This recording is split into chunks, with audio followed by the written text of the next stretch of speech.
शिवसेनेचे आदरणीय पक्षप्रमुख उद्धवजी ठाकरे, समोर बसलेले सर्व शिवसेनेचे प्रमुख नेते, उपनेते, पदाधिकारी, सभागृह ओसंडून वाहत आहे आणि हा शिवसंकल्प मेळावा सकाळी सुरू झाल्यापासून मी उद्धवजींना सांगू इच्छितो की आपल्या सगळ्या प्रमुख वक्त्यांनी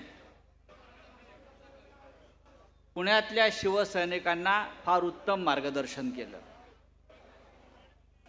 सचिन अहिर असतील, विनायक राऊत असतील, सुषमाताई अंधारे, अंबादास दानवे, भास्करराव जाधव, ह्या सगळ्यांनी एक शिबिर कसा असावं आणि शिबिरामध्ये शिवसैनिकांना कोणती दिशा द्यावी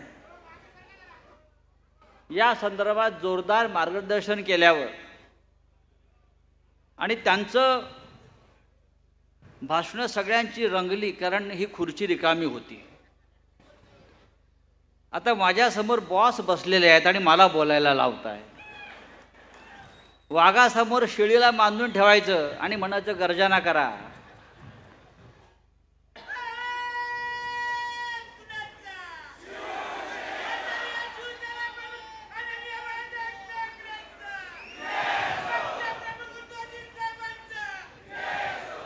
उद्धवजी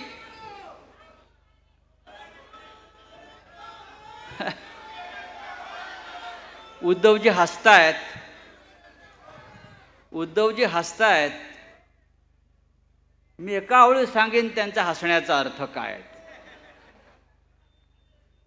ये हंसता हुआ चेहरा कुछ लोगों के जलने का कारण है. ये हंसता हुआ चेहरा ही कुछ लोगों के जलने का कारण है. महाराष्ट्रात सध्या जी आग लागलेली आहे ती उद्धवजींच्या या हसण्यामुळे लागलेली आहे. एवढं सगळं घडतंय, संकटांवर संकट येत आहेत, संघर्ष होतोय, कोंडी केली जाते, पण आमचा नेता मात्र हसत हसत प्रत्येक संकटाला सामना देतो आहे आणि आम्हाला लढण्याची प्रेरणा देतो आहे. त्याच्यामुळे जी समोर जी जळफळाट सुरू आहे त्याचं कारण उद्धवजी तुमचं हसणं आहे. आजचं आपण वातावरण जर पाहिलं असेल, आज सकाळपासून पुण्यातलं, खूप दिवसांनी पुण्यामध्ये हे अशा प्रकारचं वातावरण निर्माण झालेलं आहे. सुषमाताई, आपण मगाशी एक उल्लेख केला, कोणत्या जागा लढायच्या आहेत, काय करायचं आहे, यादी तयार आहे. जर मला विचारलं, उद्धवजी विचारतात, जर आपल्याला विचारलं कोणत्या जागा लढणार तुम्ही पुण्यात,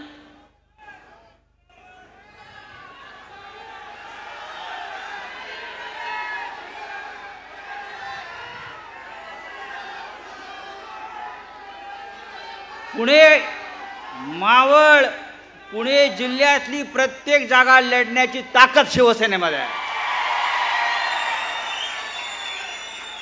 प्रत्येक जागा लढण्याची ताकद शिवसेनेमध्ये आहे.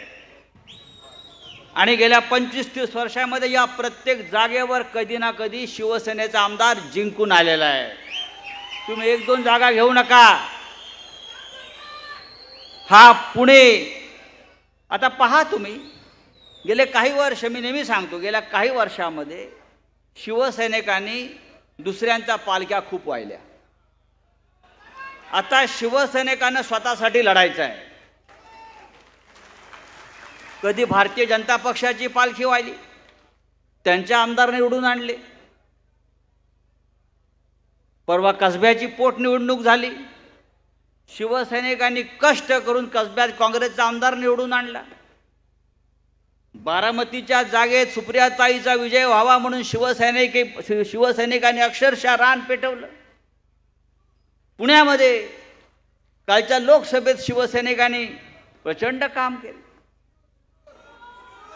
शिरूर मी सांगतोय, पण आता उद्याच्या विधानसभेत शिवसैनिकांनी स्वतःकडे आपल्याकडे पाहिलं पाहिजे. सगळे आपण महाविकास आघाडीमध्ये जरी असलो तरी आता पहिली पसंती शिवसेना आणि माननीय उद्धव ठाकरे.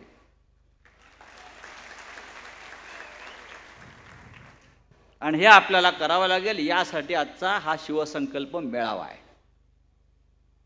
या शिवसंकल्प मेळाव्यातून आपल्याला काय संदेश मिळणार आहे हे माननीय उद्धवजी सांगतील. पण 2 दिवसापूर्वी माननीय उद्धवजींनी या महाराष्ट्रातल्या शिवसैनिकांना एक जो मंत्र दिलेला आहे, जो संदेश दिलेला आहे,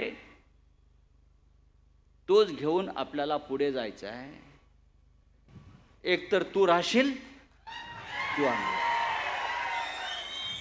एक तो तू रहेगा नहीं तो मैं रहूंगा, लेकिन महाराष्ट्र में रहेगी शिवसेना ही.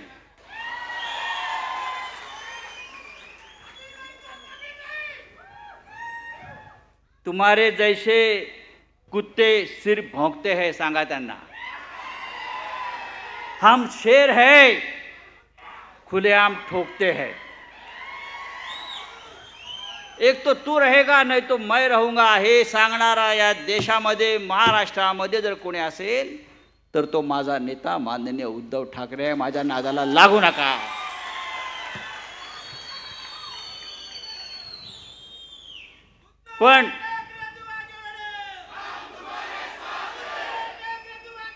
पण ही जी निवडणूक आहे, ही निवडणूक सोपी नाही उद्धवजी. तुम्ही आम्हाला नेहमी सांगता, ते आम्ही खाली कार्यकर्त्यांना सांगतो, पदाधिकाऱ्यांना सांगतो. नुसती हवा निर्माण करून चालणार नाही. लोकसभेच्या निवडणुका आपण ताकदीनं लढलो. आज जरा आम्ही शांतपणे बोलतोय कारण मार्गदर्शन करायचं आहे ना. लोकसभेच्या निवडणुका आपण लढलो आणि जिंकलो. तरी मला असं वाटतं की शिवसेनेनं जे यश अपेक्षेलं होतं ते आपल्या वाट्याला येऊ शकलं नाही. कष्ट केले आपण, नवीन पक्ष, नवीन चिन्ह, समोर पैशाची ताकद, दहशतवाद, सगळ्या गोष्टीला आपण पुरून उरलो आणि आपण लढलो. विधानसभेची लढाई ही त्यापेक्षा तुंबळ होणार आहे. विधानसभेच्या लढाईमध्ये ही आरपारची लढाई होणार आहे.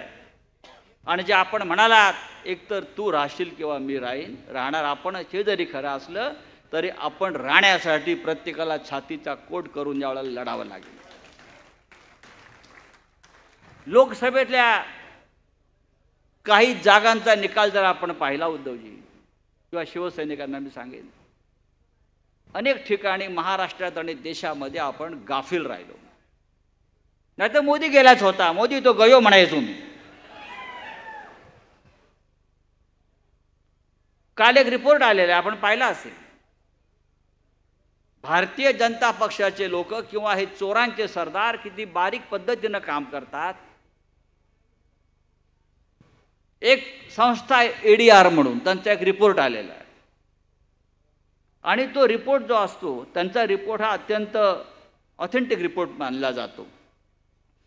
निवडणुका झाल्यावर देशातल्या सर्व मतदारसंघांचा त्या अभ्यास करतात. मतमोजणी असेल किंवा इतर काही संदर्भ असतील त्याचा अभ्यास करतात आणि ते त्यांचा एक अहवाल देतात. तो अहवाल असं सांगतो की देशातल्या एकूण 538 लोकसभा मतदारसंघात हेराफेरी झालेली आहे. 538 लोकसभा मतदारसंघात जी आपल्या नजरेत येऊ शकली नाही. 538 लोकसभा मतदारसंघात असं आढळून आलं या संस्थेला, प्रत्यक्ष झालेलं मतदान प्रत्यक्ष झालेलं मतदान आणि मोजलेली मतं यांच्यामध्ये तफावत आहे. 362 मतदारसंघ असे आहेत, त्यात 362 मतदारसंघ झालेले मतदानाचे जे आकडे आहेत त्याच्यापेक्षा किमान 6.5 लाख मतं कमी दिसत आहेत. 6.5 लाख मतं कमी दिसत आहेत. 176 मतदारसंघ असे आहेत, त्यात साधारण 2 लाख मतं जास्त मोजली गेलेली आहेत. 2 लाख मतं जास्त मोजली गेली आहेत. हा आकडा आपल्याला फार कमी दिसतो आहे. 36 लाख, 2 लाख. पण या महाराष्ट्रामध्ये 4 मतदारसंघ असे आहेत जे आपण अत्यंत कमी मताने हारलेलो आहोत. 50 पासून ते 12,000 आणि 15,000 पर्यंत. लक्षात घ्या, मुंबईतली जागा 48 मतांनी आपण हारलोय. हातकणंगलेची जागा आपण 12,000 मताने हारलोय. बुलढाण्याची जागा आपण अत्यंत कमी मताने हारलोय. हे जे कमी मोजले आणि जास्त निघाले, त्यानंतर उत्तर प्रदेशमधले 9 मतदारसंघ हे 100 ते 1000 मतांनी भाजपचा विजय दाखवलेला आहे. बिहारमध्ये याच पद्धतीनं झालं आहे.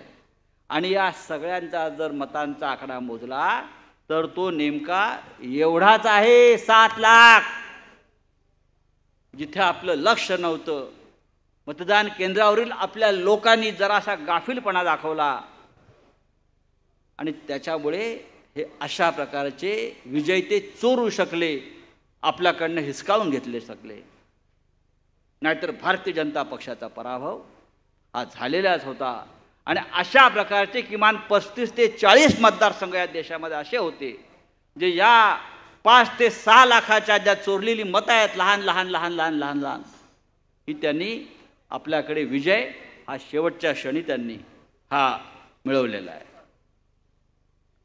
मी हे आपल्याला यासाठी सांगतोय, अशा प्रकारचं उद्योग आणि धंदे हे विधानसभेत अधिक मोठ्या प्रमाणात होण्याची शक्यता मला दिसते आहे. हे जे आपण शिबिर घेतलेलं आहे, जे आपण मार्गदर्शन आपल्या नेत्यांचं सहकार्यांचं आमच्या ऐकलेलं आहे, त्या मार्गदर्शनाबरोबर जिथे आहात त्या जमिनीवर एखादा योद्धाप्रमाणे शेवटच्या मिनिटापर्यंत तुम्ही उपस्थित राहिलं पाहिजे. प्रत्येक मताची मोजणी होईपर्यंत तुम्ही तिथे उपस्थित राहिलं पाहिजे. तसं झालं नाही तर हे जे आज माझ्यासमोर आकडे आलेले आहेत आणि त्याच्यातून किमान 35 ते 40 जागा आपल्या हातातून निसटलेल्या आहेत, त्याच्यात शिवसेनेच्या 4 जागा आहेत. लक्षात घ्या, त्या 4 जागा आपल्या हातामध्ये आल्या असत्या तर आपण 14-15 जागा जिंकून या महाराष्ट्रामध्ये पहिला क्रमांकावर असतो. विधानसभेमध्ये अशा प्रकारचा गाफीलपणा आपल्याकडे असता कामा नये. बाकी इतर अनेक गोष्टी आहेत. मगाशी मार्गदर्शन अनेक विषयांवरती केलेलं आहे, पण शिवसेनेला निवडणुका नवीन नाही. भास्करराव आपण सांगितलं, आपण अनेक जय पाहिलेत, अनेक पराभव पचवलेत, त्यातून आपण उभे राहिलो. हिंदुहृदय सम्राट बाळासाहेब ठाकरे हे असताना आणि त्यांच्यानंतर उद्धवजी असताना अनेक वार आपण छातीवरी झेलले आणि पाठीवरी झेललेले आहेत. बाळासाहेब ठाकरे ते नेहमी सांगायचे, हिंदुहृदय सम्राट, माझ्या पाठीवर इतके वार झालेत, इतके घाव झालेत, आता नवीन घाव झेलण्यासाठी माझ्या पाठीवर जागा राहिलेली नाही. या सगळ्या प्रसंगातून आपण इथपर्यंत आलेलो आहोत. आणि इथपर्यंत येत असताना आपण माननीय उद्धवजींच्या नेतृत्वाखाली जी लढाई, जो संघर्ष आपण करतो आहोत, तो संघर्ष करणं सोपं नव्हतं. उद्धवजी ते काल म्हणाले, जो त्यांचा त्रागा होता, एकतर माझ्या काळजात गेलेला तो शब्द आहे, एकतर तू राहशील किंवा मी राहील. आणि हीच आपली टॅगलाईन आहे निवडणुका जिंकण्याचे. लक्षात घ्या. हे आपल्या नेत्याच्या तोंडातून निघालेला हा विजयाचा मंत्र आहे, ही लढण्याची ताकद आहे, ही तलवार आहे. उद्याच्या निवडणुकीमध्ये जर आपल्याला जिंकायचं असेल, हा महाराष्ट्र काबीज करायचा असेल, तर एकतर तू राहशील किंवा मी राहीन, या जिद्दीनं आपण मैदानामध्ये, या रणांगणामध्ये उतरायला पाहिजे. आणि ही जिद्द पाहिजे, तू जाशील आणि मीच राहीन.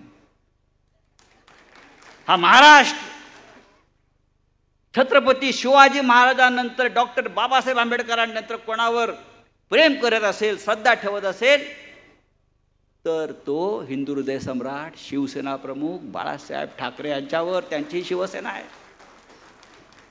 ही एकनाथ शिंदे यांच्यासारख्या चोर लफंग्यांना अशा सहज चोरता येणार नाही, अजिबात नाही.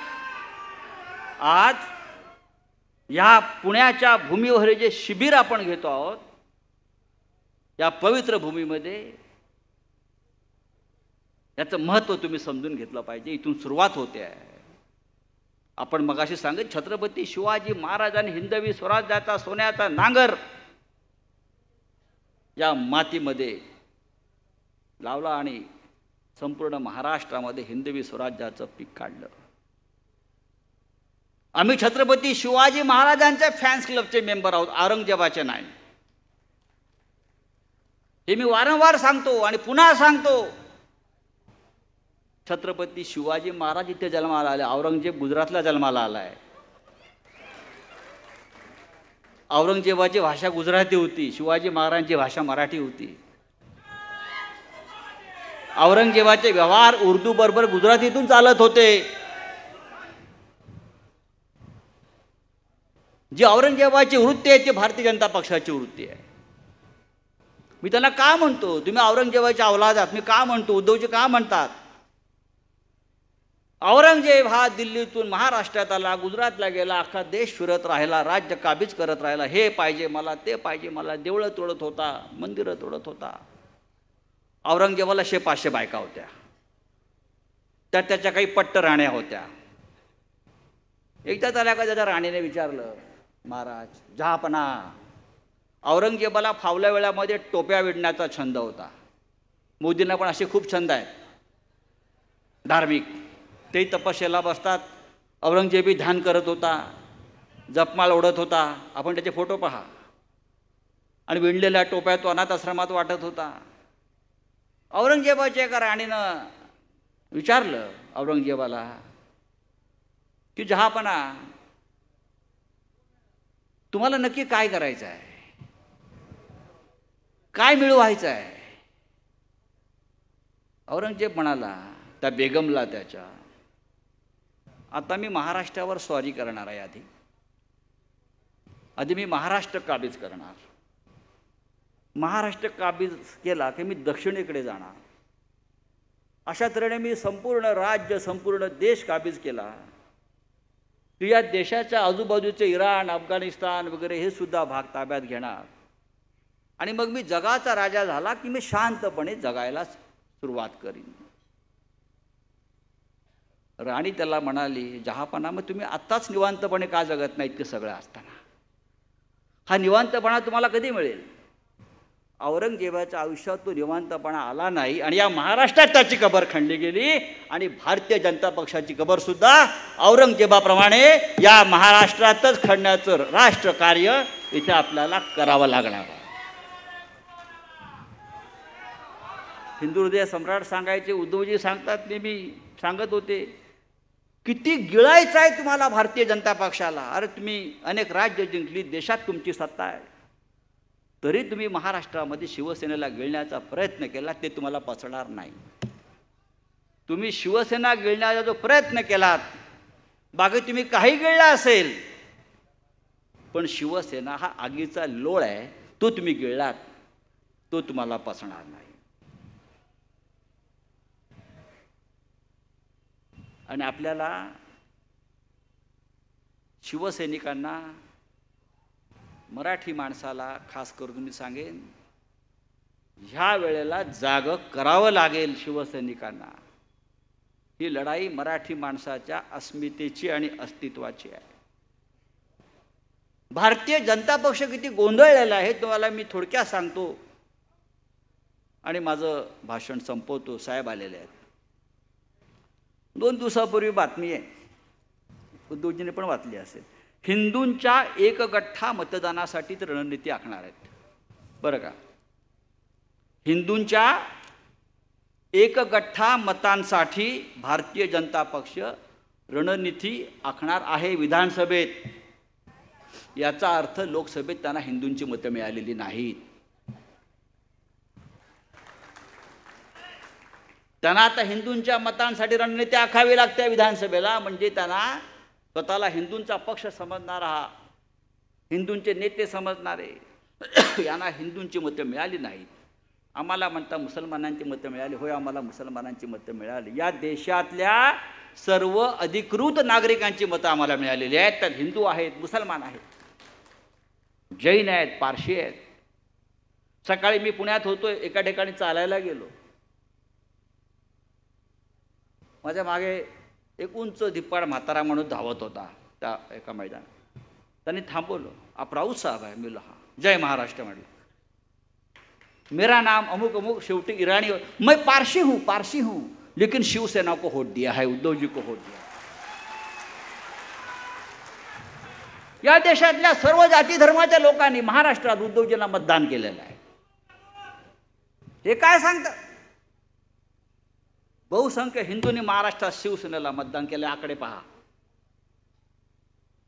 बहुसंख्य मुस्लिमांनी आम्हाला मतदान केलंय, ख्रिश्चनांनी मतदान केलंय, सर्व जाती धर्माच्या लोकांनी मतदान केलंय. कारण या राज्यामध्ये जर आश्वासक चेहरा कोणता असेल तर तो माननीय उद्धव साहेबांचा आहे.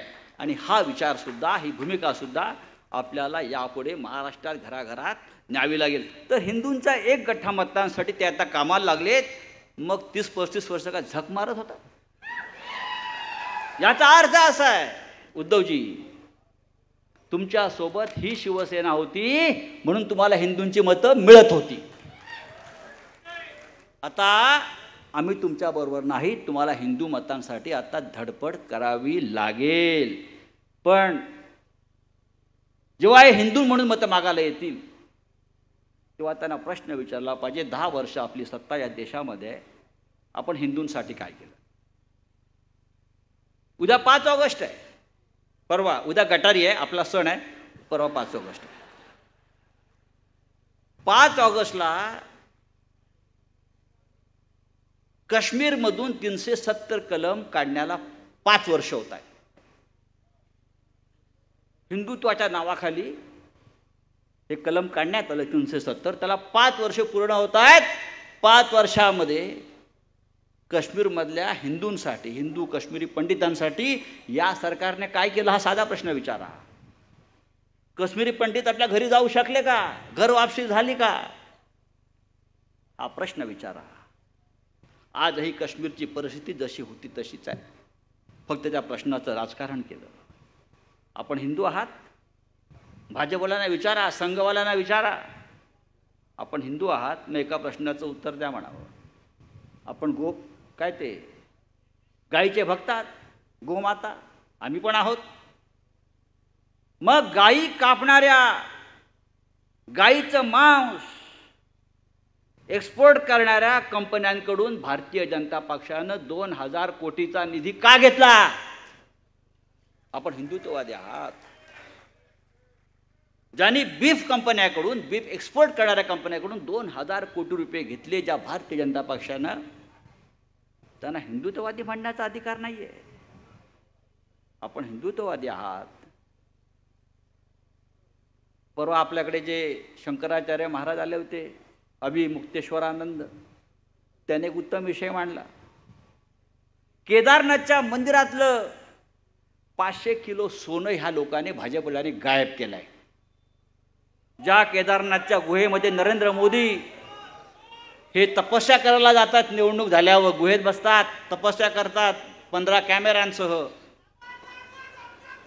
केदारनाथच्या मंदिरातलं 500 किलो सोनं कोणी चोरलं? कुठे गेलं 500 किलो सोनं? हा प्रश्न एक हिंदू म्हणून आपण त्यांना विचारायला हवा. आणि सगळ्यात महत्त्वाचा प्रश्न, अयोध्येच्या रामाचे आपण मालक झाला होतात, आज राम गळक्या छपराखाली कोणी बसवलाय? प्रभू श्रीराम नव्या मंदिरात गळक्या छपराखाली बसलाय. माझं उद्धवजींना आव्हान आहे, उद्धवजी आपण अयोध्येत जाऊन त्या गळक्या छपराखाच्या रामाला आपण पुन्हा एकदा सुरक्षित जागेमध्ये नेण्यासाठी एखादं आंदोलन करावं लागेल. त्या हिंदूंचा देव, हिंदूंचा राजा, त्याच्या राज्यामध्ये भारतीय जनता पक्षानं गळक्या छपराखाली बसवल्या, छत्री लावलेली आहे. हे किती काळ चालणार? आपण जेव्हा हिंदू म्हणून जेव्हा या गोष्टी करतो तेव्हा नुसतं मतांसाठी हिंदुत्व नाही, हे जे माननीय बाळासाहेबांनी आम्हाला सांगितलं आहे, पोटाचा प्रश्न महत्त्वाचा आहे, नोकरीचा प्रश्न महत्त्वाचा आहे, रोजगाराचा प्रश्न महत्त्वाचा आहे, शेतकऱ्यांचा प्रश्न महत्त्वाचा आहे. सगळ्यात जास्त आत्महत्या शेतकऱ्यांच्या महाराष्ट्रामध्ये होत आहेत आणि विदर्भात होत आहेत. हे सगळे प्रश्न आहेत ना, हे सगळे प्रश्न घेऊन आपल्याला पुढले 2 महिने फिरावं लागेल, जावं लागेल, बोलावं लागेल, उत्तम वक्त्यांना समोर जावं लागेल, गावागावात जावं लागेल. आणि मुख्य म्हणजे एक जिद्द पाहिजे. आपल्या पक्षामध्ये हा मंत्र नको, तू राहशील किंवा मी राहीन, आम्ही सगळे राहू. तिकीट तुला मिळेल की मला मिळेल, नाही तुला बघून घे. नाही, उद्धवजी देतील, तू उमेदवार आहे, आधी सत्ता येऊ द्या, सर्वांना सर्व काही मिळेल. शिवसेना ही सर्वांसाठी आहे. शिवसेना ही सूर्याच्या किरणांसारखी आहे. सूर्याची किरण जसा कंजूसपणा करत नाही उगवल्यावर, ती सगळ्यांसाठी असतात. ती खिडकीतूनही जातात, ती फटीतूनही जातात, ती दारातूनही जातात. असा हा शिवसेनेचा विचार आहे.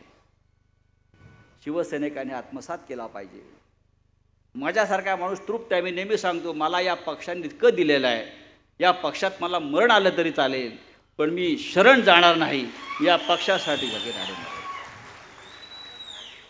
प्रत्येकाला पक्षानं प्रतिष्ठा दिलेली आहे, जगण्याची जिद्द दिलेली आहे. इथे बसलेले सर्व पक्षाचे नेते, उपनेते, महिला आघाडीच्या नेत्या असतील, पदाधिकारी असतील, युवा सेनेचे पदाधिकारी असतील, पुढल्या 2 महिन्यामध्ये आपापसामधल्या मनातली जळमट्ट पहिली दूर केली पाहिजेत. आणि एक ज्वलंत असा पक्ष जो आज उद्धवजींच्या नेतृत्वाखाली पुन्हा एकदा उभा राहिलेला आहे, ती मशाल, ही मशाल आपण पेटत ठेवली पाहिजे. आणि हिंदुहृदय सम्राट बाळासाहेब ठाकरे यांचे ऋण आपल्याला फेडायचे असतील या महाराष्ट्रावरचे, मराठी माणसावरचे, तर आपल्याला या महाराष्ट्रामध्ये गद्दारांना गाडून, मी हल्ली गद्दारांचा उल्लेखच करत नाही, गद्दार मेलेले आहेत. माझ्या भाषणाखाली गद्दारीचा उल्लेखच नसतो. लोकसभा निवडणुकीमध्ये गद्दारांचं फार स्मशान झालेलं आहे. आता आपली लढाई आहे सत्तेवर येण्याची, महाराष्ट्र काबीज करण्याची, जिंकण्याची. आणि या महाराष्ट्राला लढावं कसं हे सांगण्याची गरज नाही. हा महाराष्ट्र कायम लढत आलेला आहे. आणि या लढणाऱ्या महाराष्ट्राचं कोणी प्रतिनिधित्व करत असेल तर ती फक्त शिवसेना करते, हे लक्षात घ्या.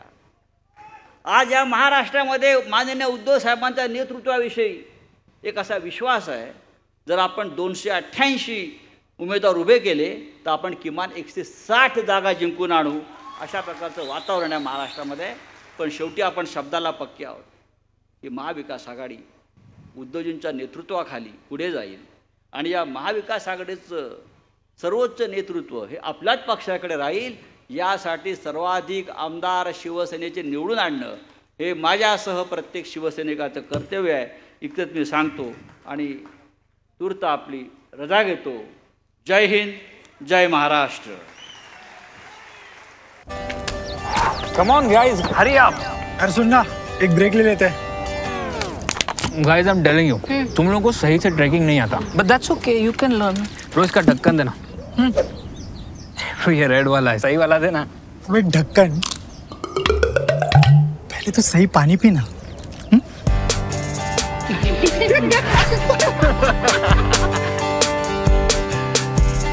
Manikchand Oxyrich Proudly Indian.